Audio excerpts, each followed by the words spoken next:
sur les lieux les plus saints, les plus illustres de Dinguiraye. C'est la mosquée de Dinguiraye. Cette mosquée de Dinguiraye, dans un premier temps, vous avez cet arbre-là qu'on appelle le lengué.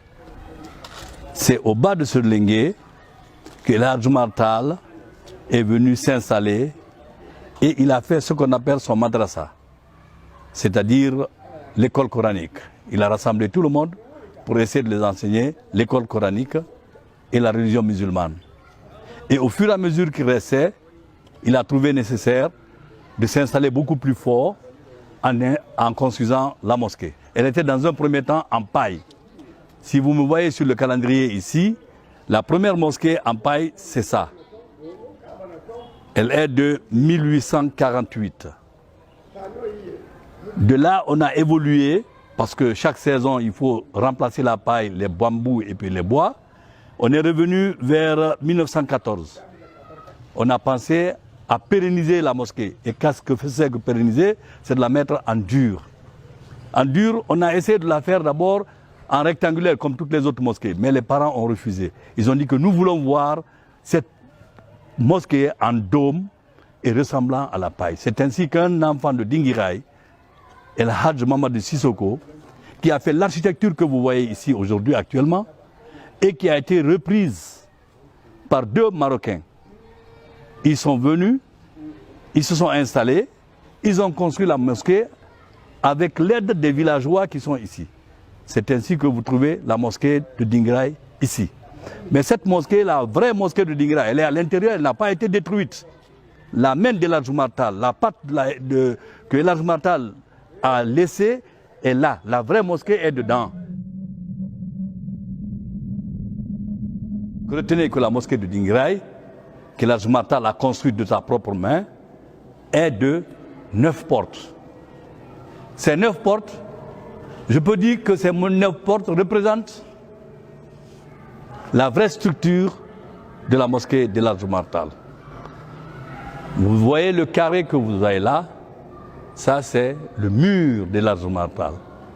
Et cette dôme que vous voyez ici, c'est tout simplement pour protéger la mosquée. La vraie mosquée de l'Hadj Omar Tall, c'est ce que vous voyez ici. Elle est limitée par la bande verte, verdâtre que vous voyez là. C'est ça le vrai mur de la mosquée de l'Hadj Omar Tall. Cette mosquée n'a pas été altérée. Elle n'a subi aucune modification. Et c'est ça la place avec les dimensions. Quand El Hadj Omar Tall est venu, dans un premier temps, il est venu du Sénégal. Hein. Du Sénégal, il est rentré en Guinée. De la Guinée, il avait une mission. La mission, c'était de répandre la religion musulmane à travers l'Afrique. Mais que dans son rêve, on lui aurait dit que quelque part, entre la Haute-Guinée et la Moyenne-Guinée, il y a un territoire qu'on appelle Dinguira. Dinguira, ça veut dire le parc. Et ce parc, c'est un parc d'animaux sauvages. Là où nous sommes, il n'y avait que des animaux sauvages ici. Et on appelait ici Dinguira, le parc des animaux sauvages. Alors quand il est venu de l'Est, El Hadj Omar Tall est allé voir Tamba Boukari afin de vouloir s'installer ici parce qu'il a trouvé que c'était là, dans la révélation, que c'était ici. Et au fur et à mesure, puisqu'il est venu pour la djihad islamique, la guerre sainte, il va sans dire qu'il va se préparer. De l'autre côté, à chaque fois qu'il voyait des armes blanches, il en achetait.